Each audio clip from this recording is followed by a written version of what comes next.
आपको English speaking करना है तो आपको सेंटेंस सीखने के साथ साथ उनकी फीलिंग को भी जानना होगा। क्यों? क्योंकि ऐसे सेंटेंस ही होते हैं। आपको जो मैं सेंटेंस आज हम लोग डिस्कशन करेंगे, सीखेंगे और स्पीकिंग करने का प्रयास करेंगे, वो आपको आते हैं बट आप उनका यूज सही नहीं कर पाते हैं।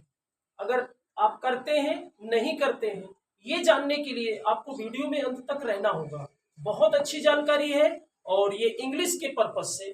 तो हम देख रहे हैं, आप स्क्रीन पे आपको दिख रहा होगा सब्जेक्ट के बाद वांट टू और वर्ब का फर्स्ट फॉर्म आपने पढ़ा होगा, चाहता हूं, चाहते हैं। दूसरा यूज है हैज टू, हैव टू। आप लोग पढ़े भी हैं कि जैसे मुझे स्कूल जाना है, I have to go school, I have to go to school. बात समझ गए ना? तो इसमें आपको ये डिफरेंट नहीं पता रहता है कि हिंदी से ही आप पहचान जाते हैं कि मुझे स्कूल जाना पड़ता है। अगर ये कंडीशन आएगी तो आई हैव टू लगाएंगे, है ना। अगर मुझे स्कूल जाना है तो बोल देते हैं I am to go to school, मुझे जाना है, मुझे खाना है। इनके डिफरेंट आप जानते हैं? अगर आप नहीं जानते हैं तो आज वीडियो में आप समझेंगे। देखिए, सबसे बड़ी चीज होती है, मैं आपको बताना चाहूंगा, सबसे चीज होती है फीलिंग। आप वो सेंटेंस किस भाव से स्पीक कर रहे हैं, बोलना चाहते हैं। बात समझ गए ना? जैसे एक सेंटेंस दिया है, मुझे चाय पीनी है। ये बताइए, आपकी चाय पीने की मजबूरी है कि आपकी चाय पीने की इच्छा है? अगर आपकी चाय पीने की इच्छा है, डिजायर है, तो आप वांट का यूज करें। हिंदी पे मत जाइए। मैं कह रहा हूं I want to take tea. ओ, मुझे चाय पीना है।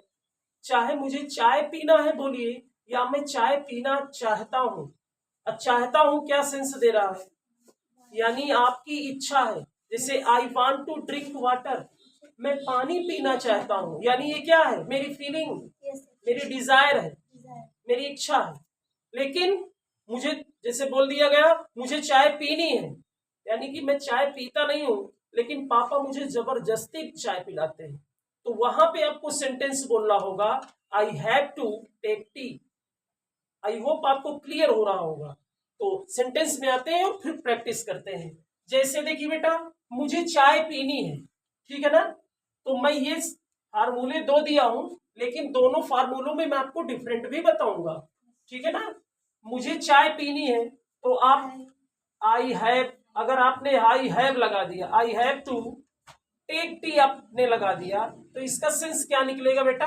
आप चाय पीना नहीं चाहते हैं, मजबूरी में आप पी रहे हैं, है ना। तो इसका सेंस क्या होता है? मजबूरी। I have to take tea. लेकिन जब आपकी डिजायर है, आपके अंदर इच्छा है कि मैं मम्मी मैं चाय पीना चाहता हूं, या तो कहें मम्मी मुझे चाय पीना है। हिंदी नहीं मैटर करता है बेटा, इसका आपका सेंस मैटर करता है कि आप पीना चाहते हैं कैसे। बात समझ गए ना?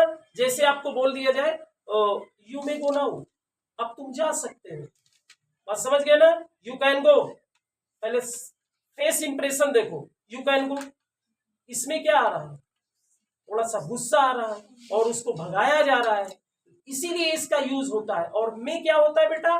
पोलाइट वर्ड होता है। आपको कभी भी पोलाइट बोलना हो तो मे का यूज करो। अगर थोड़ा सा कैपेसिटी की बात करें तो वहां पर कैन का यूज करते हैं। तो वही चीज यहां पर है, I have to take tea आप पे डिपेंड है। सेंटेंस सही है बट अगर आपके अंदर फीलिंग डिजायर वाली है तो सेंटेंस गलत है।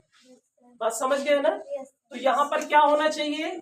आई वांट टू टेक टी, ठीक है ना। I want to take tea. बात समझ में आ गई? यानी कि मैं चाय पीना चाहता हूँ या मुझे चाय पीनी है। जब आपकी इच्छा हो तो वांट लगाओ, और जब थोड़ा सा आपकी मजबूरी हो तो हैज हैव टू लगा दो। बात समझ में आ गई ना?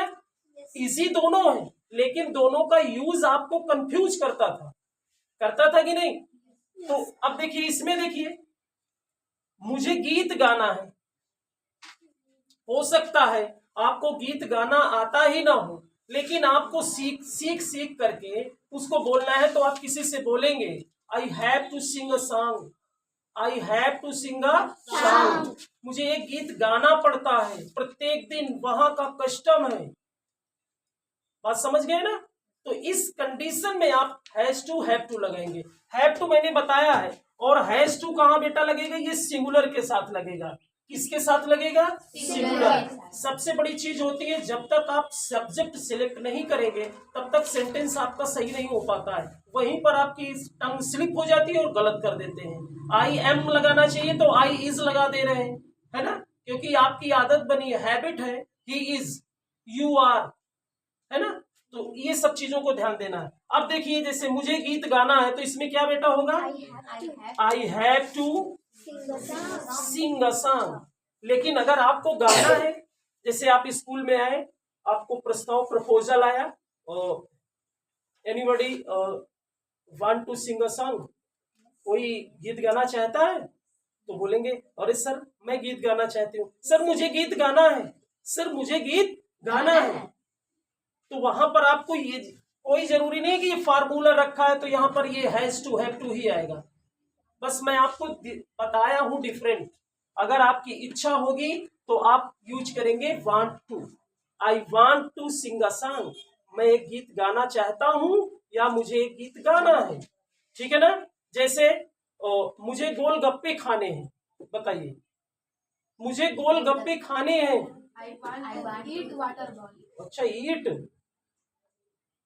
ईट का यूज कैसे करते हैं? छोटी छोटी चीजों के लिए नहीं करते हैं। चाय के लिए ड्रिंक का यूज नहीं, टेक ही प्रोफेशनल एडवांस वाली जो वर्ड मीनिंग होती है, बेसिक से एडवांस में आएंगे ना, तो इसमें क्या बोलेंगे? I want take water ball, I want to take water ball. ये क्या है? आपकी डिजायर है। अगर नहीं है तो आप बताइए। बात समझ में आ गई दोनों में ना? कि यानी कहने का मतलब ये आप पे डिपेंड करता है कि आपकी ये मजबूरी है कि ये आपकी डिजायर है, ये आपकी इच्छा है। जब इच्छा वाला हो तो वांट लगाओ, जब मजबूरी हो तो हैज टू हैव टू लगा दो। ठीक है ना? मैंने आपको बताया हैज टू का प्रयोग ही सी या नाम, नेम कोई भी आ जाए। जैसे मोहन को जाना है, Mohan has to go, Mohan has to go. अब मोहन की इच्छा हो जाने की मेला देखने, तो वहां पर Mohan wants to go to fair. बात समझ में आ गई ना? जानकारी आपको कैसी लगी? अगर ये जानकारी आपको अच्छी लगी हो तो इसको अधिक से अधिक शेयर करें, ताकि ये छोटी छोटी चीजें आपको समझ में भी आए और ये हर स्टूडेंट के पास पहुंचे, ताकि हम भी अपना वीडियो और अच्छे ढंग से वो कर लें। चैनल में अगर आप नए हैं तो चैनल को सब्सक्राइब करिए। अगर आप फेसबुक में देख रहे हैं तो फेसबुक में चैनल को फॉलो भी करें। तो एक सेंटेंस हम आपके लिए भी देंगे और देखना है कि आपकी डिजायर है कि ये मजबूरी है। जैसे मुझे समोसा खाना है, मुझे समोसा खाना है, अब मुझे समोसा खाना पड़ता है। दोनों के सेंटेंस आप बनाएंगे और उसमें लिख देंगे कि ये डिजायर है और ये कंपल्सन है ना? तो वीडियो में मिलते हैं कल, तब तक के लिए थैंक यू, टेक केयर।